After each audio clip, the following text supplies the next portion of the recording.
आप देख रहे हैं वाल्मीकि रामायण भाग 7 एपिसोड 8 युद्ध का पहला दिन। वानर सेना ने लंका को घेर लिया था।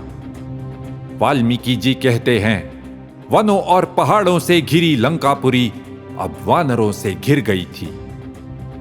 और फिर श्री राम ने आक्रमण का आदेश दिया। राक्षस तैयार तो थे, लेकिन वानरों के तेज आक्रमण से वे दंग रह गए। वानरों ने बड़ी फुर्ती से नगरी के बाहर की खाई को पत्थर और लकड़ी के लट्ठों से भर दिया। इस तरह तो उन्होंने महासागर को भर दिया था, तो इस खाई की क्या बात थी। उन्होंने लंका के दरवाजे गिरा डाले, परकोटों को भी तोड़ दिया। वे उनके ऊपर चढ़कर गर्जना करने लगे, जयत्युर्बलो रामः लक्ष्मणश्च महाबलः राजा जयति सुग्रीवः। श्री राम की जय हो, महाबली लक्ष्मण की जय हो, महाराज सुग्रीव की जय हो। ये देखकर रावण गुस्से से आग बबूला हो गया। उसने अपनी सेना को जवाबी हमले का आदेश दिया। हजारों शंखों की आवाज गूंज उठी। राक्षसों ने भी वानरों पर पूरी शक्ति से आक्रमण किया। वे घोड़े, हाथियों पर और रथों पर चढ़कर आए। उन्होंने तीर, भाले और गदाओं से आक्रमण किया। वानरों ने तो जो हाथ में आया उसी से प्रतिवार किया। जल्द ही वानरों और राक्षसों के बीच द्वंद्व युद्ध छिड़ गया। राक्षसाम वानराणाम च द्वंद्व युद्धम अवर्तत। नजदीक से एक दूसरे के साथ भिड़ना वानरों के लिए फायदे का हुआ। जम्बूमाली ने अपने रथ से हनुमान जी की छाती पर वार किया, लेकिन उस वार को झेलकर हनुमान जी उसके रथ पर जा चढ़े और शत्रु पर मुक्के बरसाने लगे। उनकी मार से जम्बूमाली जल्द ही मारा गया। प्रघस नामक राक्षस वानरों को बड़ा नुकसान पहुंचा रहा था, तो सुग्रीव ने उस पर एक बड़े पेड़ से वार किया और वो भी तुरंत मारा गया। उधर निकुंभ नामक राक्षस ने नील को बाणों से घायल किया और उस पर हंसने लगा। बिभेद समरे नीलम निकुंभः प्रजहास च। लेकिन नील ने उसके रथ का पहिया ही उखाड़ लिया और उसी से मारकर उसका सिर धड़ से अलग कर दिया। लक्ष्मण जी ने विरूपाक्ष को मार डाला। श्री राम पर 4 राक्षसों ने मिलकर हमला किया, लेकिन उन्होंने उन चारों का वध कर डाला। कुछ ही समय में युद्ध भूमि लाशों से पट गई। खून की नदियां बहने लगीं। प्रसुस्रुः शोणितापगाः। समय बीतता गया, संध्या हुई, पर युद्ध चलता रहा। रात के अंधेरे में यह समझना कठिन था कि कौन किसकी सेना का है, लेकिन न वानर पीछे हटे और न राक्षस।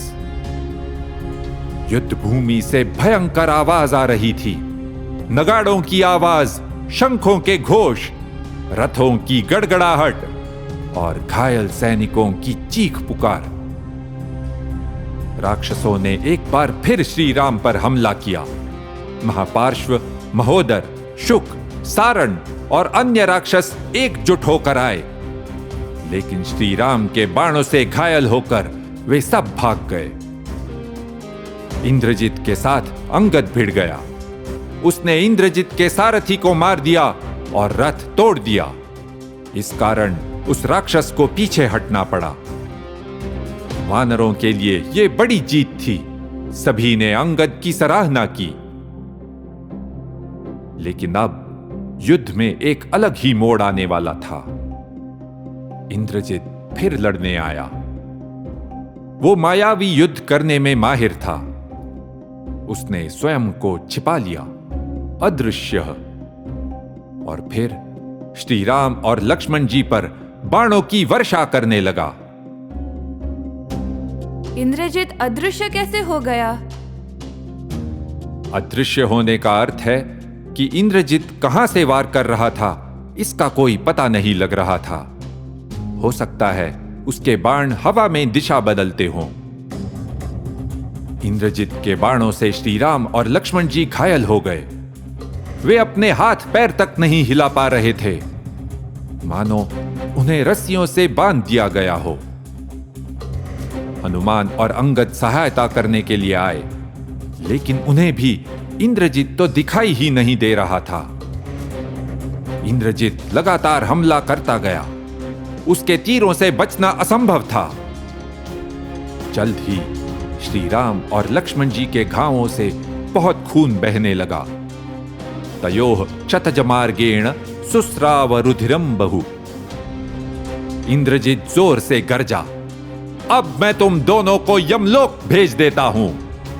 और उसने फिर बाणों की बौछार कर दी। अंत में श्री राम और लक्ष्मण धरती पर गिर पड़े, बुरी तरह घायल, खून से लथपथ, मूर्छित। उनको गिरते देख नील, जांबवान, हनुमान तथा अन्य वानर उनकी ओर दौड़े। इंद्रजित ने उनको भी घायल कर दिया। निष्पंदौ तु तदा दृष्ट्वा भ्रातरौ राम लक्ष्मणौ वसुधायां निरुच्छ्वासौ हताविति अन्वमन्यत। श्री राम और लक्ष्मण जी को निश्चेष देखकर इंद्रजित ने मान लिया कि वे मारे गए हैं, और वो नगरी में वापस लौट गया। सुग्रीव को भी लगा कि श्री राम और लक्ष्मण जी अब नहीं रहे। उसकी आंखें भर आईं, लेकिन विभीषण ने उससे कहा, चिंता मत करो, ये केवल मूर्छित हुए हैं, इन्हें जल्दी ही होश आ जाएगा। तुम यहीं रुको, इनकी सुरक्षा करो। मैं ये देख लेता हूं कि श्री राम के घायल होने की वार्ता हमारी सेना को निराश न करे। वहां इंद्रजित ने रावण को जाकर बताया कि उसने श्री राम और लक्ष्मण को मार दिया है। उत्पपात ततो हृष्टः पुत्रं च परिशस्वजे। रावण खुशी से उछल पड़ा, उसने पुत्र को गले लगा लिया। राम मारा गया। सीता अब सारी आशा खो देगी और मुझे हां कह देगी। रावण अब भी नहीं समझा था कि ये तो असंभव था।